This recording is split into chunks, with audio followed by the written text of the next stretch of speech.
Hello and welcome to Round Table. After Russia withdrew from Kherson, the only regional capital it had taken during its conflict with Ukraine, there was a feeling of euphoria in the city. Ukrainian President Vladimir Zelensky even visited the area and declared this was the beginning of the end of the conflict. But realistically speaking, has anything on the ground actually changed?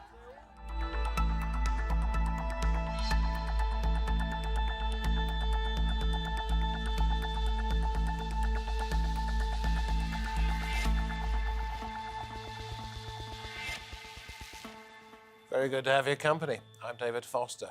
Russia said it pulled its troops over the Dnipro River and out of Kherson city in order to save the lives of civilians and its troops, who could no longer be reliably resupplied. Ukraine claimed this as a major victory, yet just days later, Russia launched one of the most widespread series of missile strikes of the conflict, taking out key Ukrainian infrastructure across the country. Not to mention the fact that Russian artillery is still in range of the city, and senior US officials are hinting that they would like to see negotiations. So where does the conflict stand after Russia's retreat? We go first of all to Kiev, a city which in recent days has been under increasing bombardment, and we welcome once again Petr Zalmayev, director of the Eurasia Democracy Initiative, to Warsaw, and we say hello to Yaroslav Stroczyk, former director of the Polish Military Intelligence Service and also works at the University of Wrocław. And joining us from Moscow, we have Sergei Markov, former spokesperson for Vladimir Putin and director of the Institute of Political Studies. Sergei Markov, let me come to you first of all. How did Russia lose Kherson? It's the main reason, there are two main reasons of why Russia lost Kherson. One is very big military support by weaponry from NATO countries. In fact, it's not a war of Ukraine against Russia, it's a war of NATO against Russia. We just use Ukrainian slaves as their proxy army. It's one reason. Second reason is the fact that Ukraine is a totalitarian society now, and they conducted a mass total mobilization on the April, and as a result, Ukraine, which is by population 5 times less than Russian population, nevertheless, Ukrainian army twice bigger than Russian army on the front. Okay, therefore I want to ask you this. Isn't this indicative of the fact that Russia is not going to be able to win this conflict? No, it doesn't mean. It means that Russia has to conduct mobilization as well. And Russia conducted such mobilization on September and October.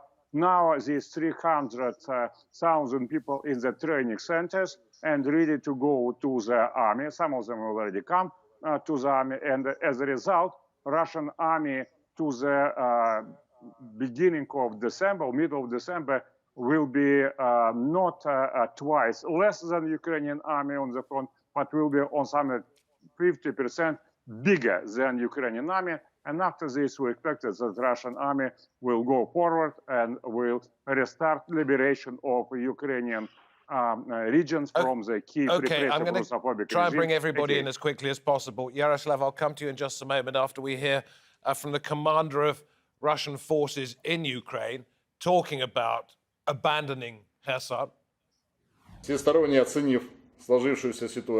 Having comprehensively assessed the situation, I propose that we take up defensive positions along the left bank of the Dnipro River. I understand that this is a very difficult decision. At the same time, we will save, most importantly, the lives of our troops and the overall combat effectiveness of the troops, whom it is futile to keep on the right bank in a restricted area. In addition, it will free up some forces and means that will be used for active operations, including offensive ones on other fronts in the zone of the operation. So there he is trying to put a positive spin on what has happened and said that this will actually help us in the long term. But what's your assessment of how demoralizing it might be, not just for the commanders and those back in Moscow, but also for the troops on the ground to have to pull out like this? Yes, from the very beginning, Russian armed forces are losing on the ground because of the poor morale of their forces, poor equipment, poor logistics, and lack of costs from the soldiers. I'm quite astonished to hear from my predecessor words about Ukrainian slaves or any humiliating words that were already said. I would say that Russian armed forces are using some soldiers as slaves from the different republics and sending them with the poor equipment with no cause to the different country, and it's called aggression. Okay, now And I Ukraine, understand the argument you want to put forward, but we've been over that many, many times before. We're talking about specifics here. And the withdrawal, if you like, the retreat, if you want to call it that, certainly the leaving of Kherson by Russian forces is part of a bigger picture, which isn't it? Because we have winter coming, and we have both sides needing to resupply, to re-equip, and to retrench, if you like, to make sure that they are ready for when the decent weather comes again in the spring and the conflict begins once again in earnest. Which side do you think will be in a better position to take advantage of the winter months in this region if there is no fighting? of course, the advantage is on the Ukrainian side because this is their soil. They know these surroundings and all the cities. And as I said before, to fight or to attack any country, you have to find the cost, the morale, and good logistics. And nothing of that is on Russian side, on Russian military side as well.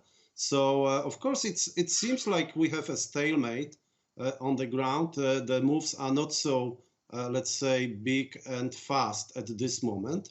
And for the winter period, there will be some artillery shelling, I believe, or again hundreds of rockets coming from Russia towards Ukraine and perhaps other places. So the reality on the ground is such like that.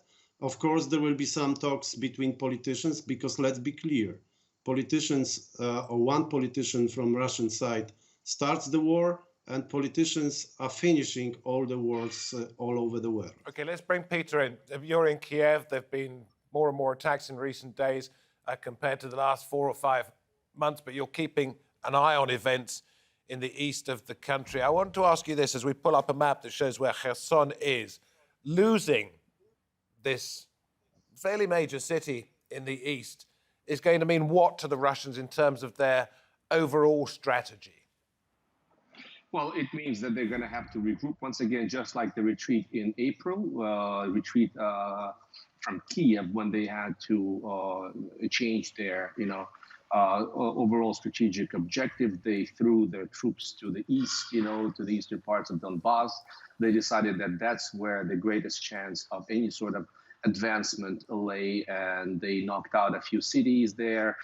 It's still questionable as to their strategic value, but this is where the biggest fights are happening right now. In the east, the city of Bakhmut, Avdiivka, and if they decide to boost their presence there, it's possible that they may be able to conquer some more territory, because you asked previously what's going to happen in Kherson. Well, militarily, even though they are now across the Dnieper River and feel secure as far as defending that territory, long term it's going to be very, very tough because it's flat terrain and it actually disadvantages the defending side, according to military experts. Peter, we can hear a bit of background noise where you are. I guess it's pretty busy with everything that's going on. But once again, as we look at this map, can I ask you about the Russians' overall objective? And Sergei, I'll come to you in just a moment. With regards to cutting Ukraine off from its Black Sea ports. And we've got the town of Mykolaiv, I think it is, which is fairly close to Kherson. And then you come down to Odessa. Without Kherson, Russia will not be able to do that. Am I right? Precisely. That pretty much puts an end to any of Russia's ambitions to conquer Mykolaiv, to conquer Odessa. But also keep in mind that the access to Kherson now puts Ukrainian guns in direct striking distance of Crimea, meaning that any sort of supplies overland to Crimea are now within striking distance of America-provided HIMARS rockets, etc. So a very precarious situation. Now, let me just finish by saying that overall, when you asked the previous speaker about the sort of import that this retreat has for Russia, let me just refer to the previous speaker's words. Mr. Markov immediately reacted in his Telegram channel when he characterized the retreat from Kherson as Russia's greatest geopolitical tragedy and defeat since the breakup of the Soviet Union. I think he said it better than anyone. Let's throw to you, Sergei Markov, on that one. What do you have to say? Yeah, of course, this was it is great failure of Russia, and we cannot see another after collapse of Soviet Union. And this is, of course, this losing of Kherson will have a lot of negative consequences for Russia. It's spirits of the Russian army, which is undermined because of this lost, and it's spirit of the Ukrainian proxy army, which will be much more higher now, and also it's supplying of the weaponry from the NATO countries, which will be much more bigger now, because Western countries now believe that their supply by weaponry has a real big success. And so there are a lot of negative. And also I should add that the atmosphere and moods on the territories which can be liberated by Russia, Kherson, Zaporozhye region. There are a few millions people live here, and even Donetsk and Lugansk. They look at what happened in Kherson when terroristic regime took control of this city, and also killing already a lot of people. And we know that information coming privately from those cities, and people afraid. That's why people will not be able to support Russian authorities. Can I butt in? Because you know President Putin pretty well on a professional basis. You have been his spokesman in the past. How does he spin this? The retreat from Kherson, one of the major victories in the early days of the conflict for Russia. How does he spin this retreat, humiliating, some have said, to his advantage, and not find that such a withdrawal, whatever you want to call it, actually comes back to bite him? Yeah, it's very easily. All negative consequence of losing Kherson is political consequences. And Vladimir Putin understands now that during this military operation, it should be more military logic.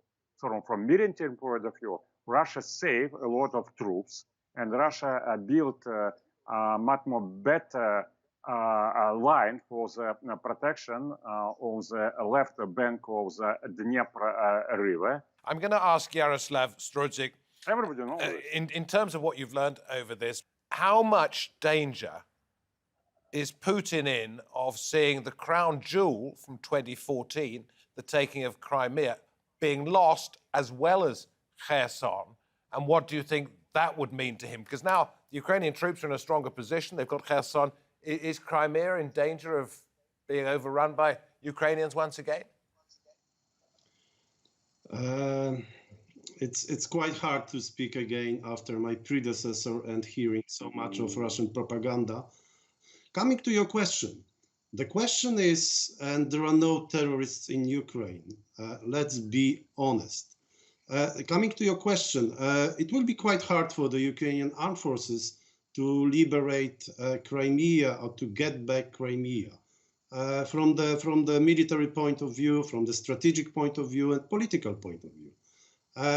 But I strongly believe that coming back to the situation in 80s, that again good good sides can win, like in Afghanistan against Soviet Union, and it will be again the problems for the Russia as it used to be during the Soviet Union time.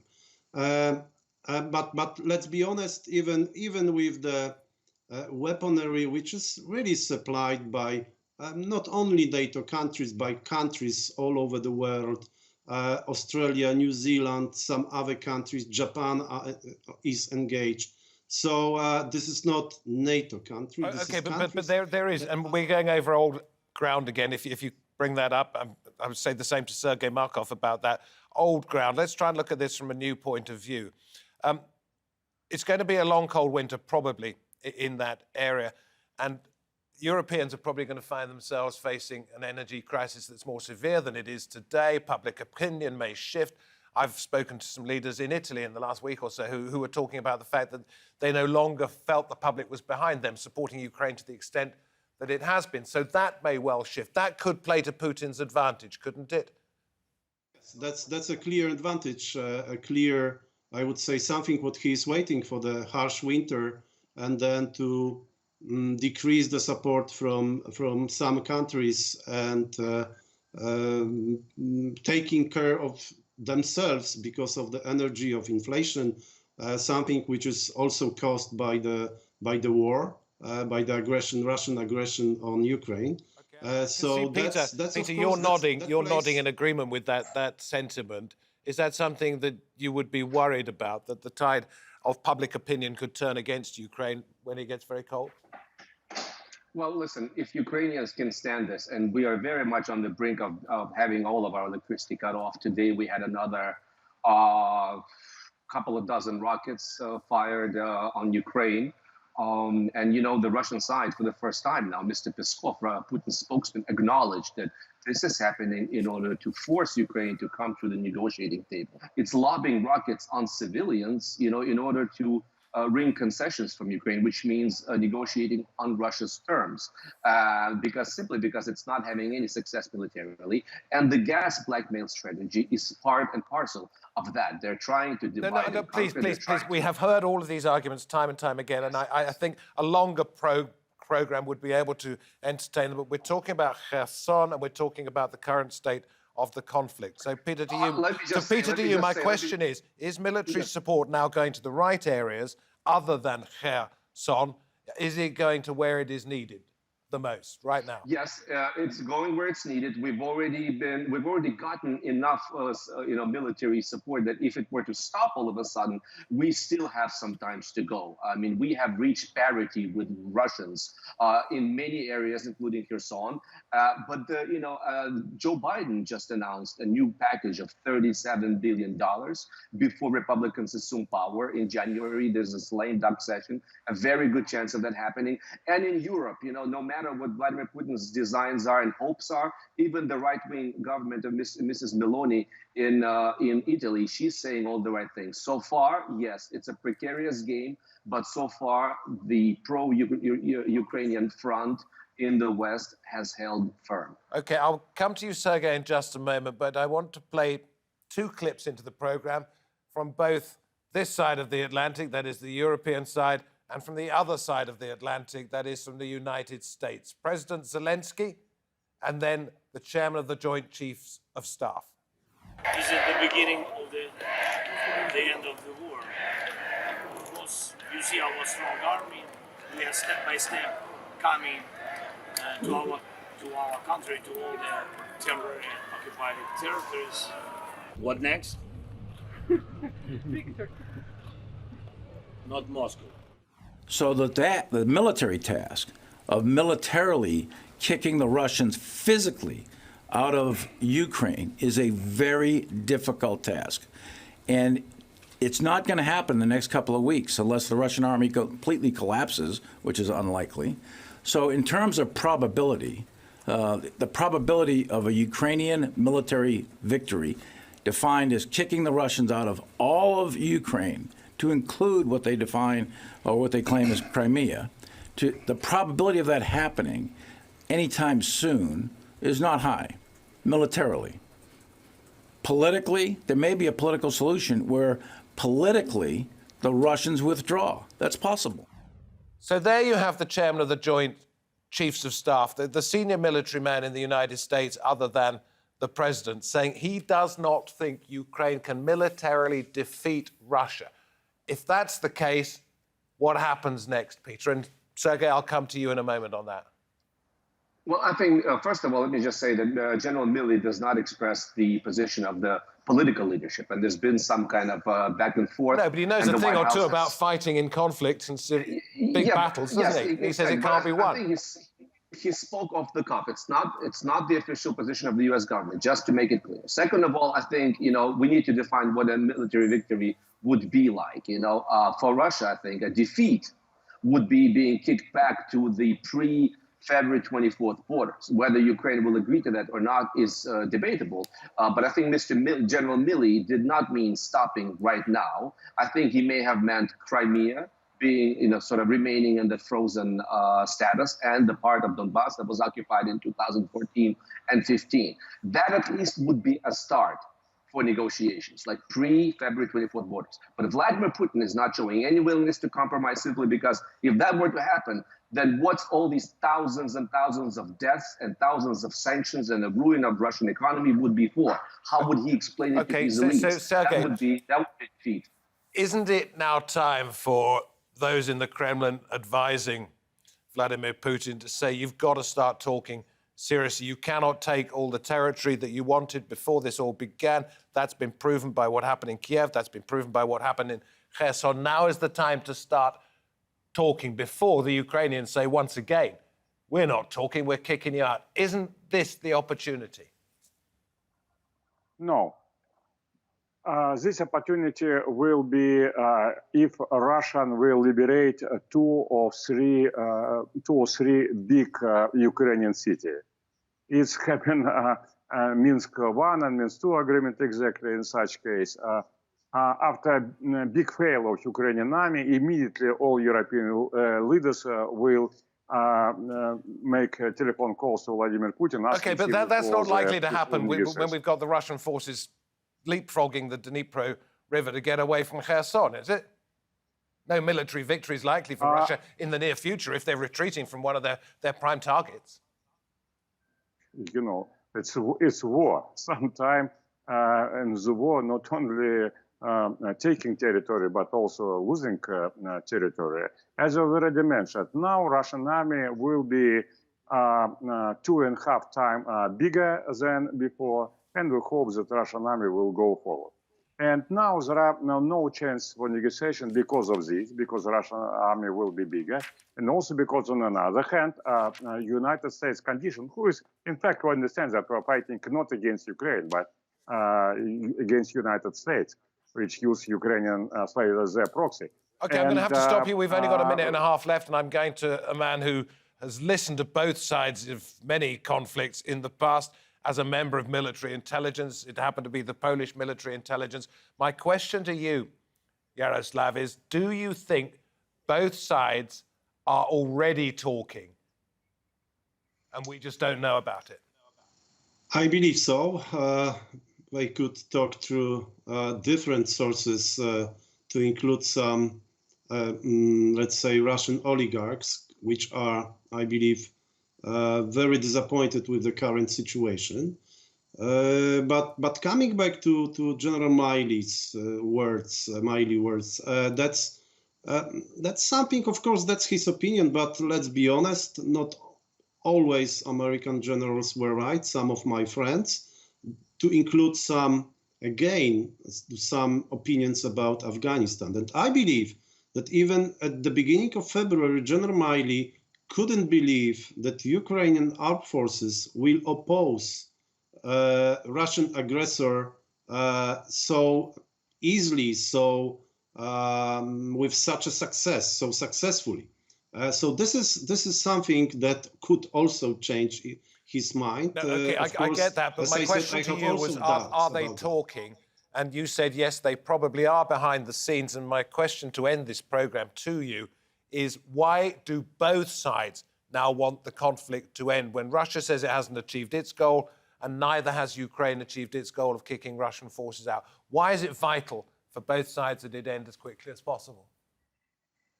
I believe that still Russia is gained what they wanted, this corridor to Crimea. That was the minimum, what was the plan B. And for the Ukrainians, that's losing much of its territory. Of course, they save the Baltic ports and Black Sea ports, and that's very good and crucial for Ukraine as well. But I'm going to have to stop you. I'm sorry. Time is our worst enemy, and the time of year may well be the enemy of both sets of forces in the field. Look, I apologize for cutting you short. And Sergei, I could see that you wanted to make a point. You had your finger raised. Can you say very briefly? No, I'm I afraid we cannot. Thank you very much indeed for your time. That's all I can say. Thank you, wherever you're watching this edition of Round Table. From me, David Foster, and the team, until next time. I hope there's a next time. Goodbye.